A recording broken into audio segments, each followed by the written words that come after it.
ಎಲ್ಲರಿಗೂ ನಮಸ್ಕಾರ. ನಾನು ಗಣೇಶ್ ಪಾಟೀಲ್.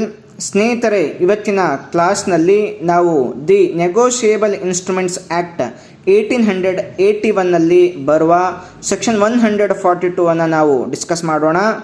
ಸೆಕ್ಷನ್ 142 ಅಫೆನ್ಸಸ್ಗಳ ಅಂದರೆ ಈ ನೆಗೋಷಿಯೇಬಲ್ ಇನ್ಸ್ಟ್ರೂಮೆಂಟ್ಸ್ಗಳಲ್ಲಿ ನಡೆಯುವಂತಹ ಒಂದು ಅಫೆನ್ಸಸ್ಗಳೇನಿರ್ತಾವಲ್ಲ, ಆ ಅಫೆನ್ಸಸ್ಗಳ ಕಾಗ್ನಿಜನ್ಸ್ನ ಬಗ್ಗೆ ಈ ಒಂದು ಸೆಕ್ಷನ್ ಹೇಳುತ್ತೆ.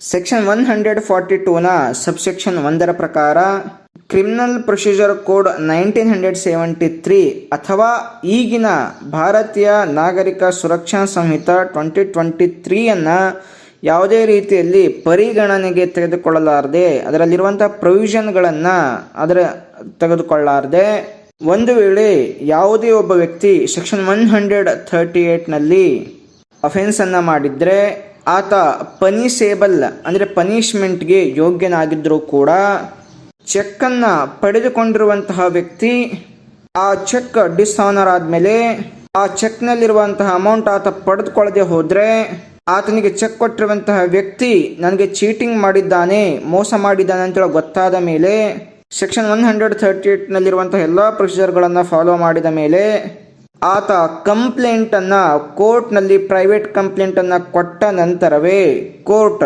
ಯಾವುದೇ ಕೋರ್ಟ್ ಅಂದರೆ ಸಂಬಂಧಪಟ್ಟಂತಹ ಕೋರ್ಟ್, ಜ್ಯೂರಿಡಿಕ್ಷನ್ ಹೊಂದಿರುವಂತಹ ಕೋರ್ಟ್, ಆವಾಗ ಮಾತ್ರ ಆ ಸೆಕ್ಷನ್ 138ನಲ್ಲಿ ಬರುವಂತಹ ಅಫೆನ್ಸ್ನ ಕಾಗ್ನಿಜನ್ಸನ್ನು ತಗೊಳ್ಳುತ್ತೆ. ಅಲ್ಲಾಂದರೆ ಅಲ್ಲಿವರೆಗೂ ಕಾಗ್ನಿಜನ್ಸ್ ತಗೊಳ್ಳೋದಕ್ಕೆ ಬರೋದಿಲ್ಲ. ಕ್ಲಾಸ್ ಬಿನ ಪ್ರಕಾರ ಹೀಗೆ ಈ ರೀತಿಯಾಗಿ ಸೆಕ್ಷನ್ 138ನ ಅಡಿಯಲ್ಲಿ ಪ್ರೈವೇಟ್ ಕಂಪ್ಲೇಂಟನ್ನು ಕೊಡಬೇಕು ಅಂದಾಗ ಏನು ಕಾಸ್ ಆಫ್ ಆ್ಯಕ್ಷನ್ ಆಗಿರುತ್ತೆ, ಆ ಕಾಸ್ ಆಫ್ ಆ್ಯಕ್ಷನ್ನ 1 ತಿಂಗಳ ಒಳಗಡೆನೆ ಕಂಪ್ಲೇಂಟನ್ನು ಕೋರ್ಟ್ಗೆ ಕೊಡಬೇಕು. ಕ್ಲಾಸ್ ಬಿನಲ್ಲಿ ಇನ್ನೊಂದು ಪ್ರೊವಿಷನ್ ಇದೆ. ಒಂದು ವೇಳೆ ವಿದಿನ್ 1 ಮಂತ್ನ ಪೀರಿಯಡ್ನ ಒಳಗಡೆ ಆತ ಪ್ರೈವೇಟ್ ಕಂಪ್ಲೇಂಟನ್ನು ಫೈಲ್ ಮಾಡದೆ ಹೋದಾಗ ಹೇಗೆ ಅಂತಂದರೆ ತಗೊಳ್ಬೋದಾ, ಕೋರ್ಟ್ ತಗೊಳ್ಳೋದಕ್ಕೆ ಬರುತ್ತಾ ಅಂದರೆ ಹೌದು, ಕೋರ್ಟ್ಗೆ ಸ್ಯಾಟಿಸ್ಫೈ ಆದರೆ ಪ್ರೈವೇಟ್ ಕಂಪ್ಲೇಂಟನ್ನು ಕೊಡುವಂತಹ ವ್ಯಕ್ತಿ ಸಫಿಷಿಯೆಂಟ್ ಕಾಸ್, ಸಫಿಷಿಯೆಂಟ್ ರೀಸನನ್ನು ಹೊಂದಿದ್ದು ಅದನ್ನು ಕೋರ್ಟ್ಗೆ ಕನ್ವೆ ಮಾಡಿದರೆ, ಕೋರ್ಟ್ ಸ್ಯಾಟಿಸ್ಫೈ ಆದರೆ 1 ತಿಂಗಳ ನಂತರವೂ ಕೂಡ ಪ್ರೈವೇಟ್ ಕಂಪ್ಲೇಂಟನ್ನು ತಗೊಳ್ಬೋದು.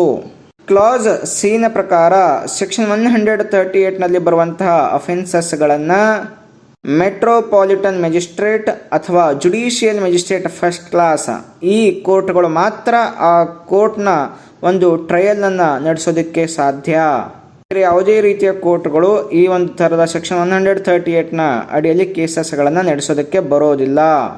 ನೆಕ್ಸ್ಟ್ ಸೆಕ್ಷನ್ 142ನ ಸಬ್ಸೆಕ್ಷನ್ 2 ಏನು ಹೇಳುತ್ತಂದರೆ ಈ ರೀತಿಯ ಡಿಸ್ಆನರ್ ಆಫ್ ಚೆಕ್ ಕೇಸ್ ಅಥವಾ ಜನರಲ್ ಆಗಿ ಹೇಳೋದಾದರೆ ಚೆಕ್ ಬೌನ್ಸ್ ಕೇಸಸ್ಗಳನ್ನು ಎಲ್ಲಿ ನಡೆಸ್ಬೋದು, ಆ ಜುರಿಡಿಕ್ಷನ್ ಯಾವುದು ಅಂತ ಹೇಳಿದರೆ ಈ ಸಬ್ಸೆಕ್ಷನ್ 2ನ ಕ್ಲಾಸ್ ಏನ ಪ್ರಕಾರ ಚೆಕ್ಕನ್ನು ಪಡೆದುಕೊಂಡಿರುವಂತಹ ವ್ಯಕ್ತಿ ಆ ಚೆಕ್ಕನ್ನು ತನ್ನ ಯಾವ ಬ್ರ್ಯಾಂಚ್ನಲ್ಲಿ ಆತ ಡೆಪಾಸಿಟ್ ಮಾಡಿರ್ತಾನೋ ಆ ಬ್ರ್ಯಾಂಚ್ ಯಾವ ಸ್ಥಳದಲ್ಲಿರುತ್ತೋ ಆ ಸ್ಥಳಕ್ಕೆ ಸಂಬಂಧಪಟ್ಟಂತಹ ಆ ಕೋರ್ಟ್ ಏನು ಆ ಜುರಿಡಿಕ್ಷನ್ನ ಯಾವ ಕೋರ್ಟ್ನ ಜುರಿಡಿಕ್ಷನ್ ಒಳಗಡೆ ಆ ಬ್ರಾಂಚ್ ಬರುತ್ತೋ ಆ ಕೋರ್ಟ್ನಲ್ಲಿಯೇ ಆ ಒಂದು ಕೇಸನ್ನು, ಆ ಒಂದು ಪ್ರೈವೇಟ್ ಕಂಪ್ಲೇಂಟನ್ನು ಫೈಲ್ ಮಾಡ್ಬೋದು.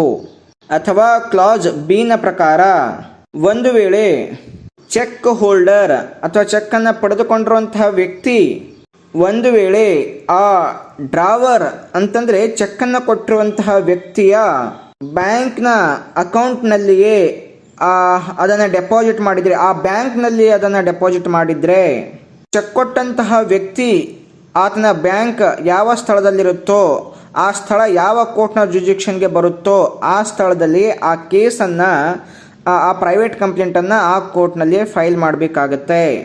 ಸೊ ಈ ರೀತಿಯಾಗಿ ಒಂದು ಅಕೌಂಟ್ ಚೆಕ್ಕನ್ನು ಹೊಂದಿರುವಂತಹ ವ್ಯಕ್ತಿ ಆತನ ಬ್ಯಾಂಕ್ ಎಲ್ಲಿ ಬರುತ್ತೋ ಆ ಸ್ಥಳದಲ್ಲಿ ಆತ ಯಾವ ತನ್ನ ಬ್ಯಾಂಕ್ನಲ್ಲಿ ಡೆಪಾಸಿಟ್ ಮಾಡ್ತಾನೋ ಆ ಒಂದು ಸ್ಥಳದಲ್ಲಿ, ಅಥವಾ ಯಾರು ಚೆಕ್ಕನ್ನು ಕೊಟ್ಟಿರ್ತಾರೋ ಅದೇ ಒಂದು ಬ್ಯಾಂಕಲ್ಲಿ ಆತ ಡೆಪಾಸಿಟ್ ಮಾಡಿದರೆ ಆ ಸ್ಥಳದಲ್ಲಿ. ಸೊ ಈ ರೀತಿಯಾಗಿ ಈ 2 ಸ್ಥಳಗಳಲ್ಲಿ ಆತ ಪ್ರೈವೇಟ್ ಕಂಪ್ಲೇಂಟನ್ನು ಫೈಲ್ ಮಾಡ್ಬೋದು. ಸ್ನೇಹಿತರೆ, ಇದು ಸೆಕ್ಷನ್ 142.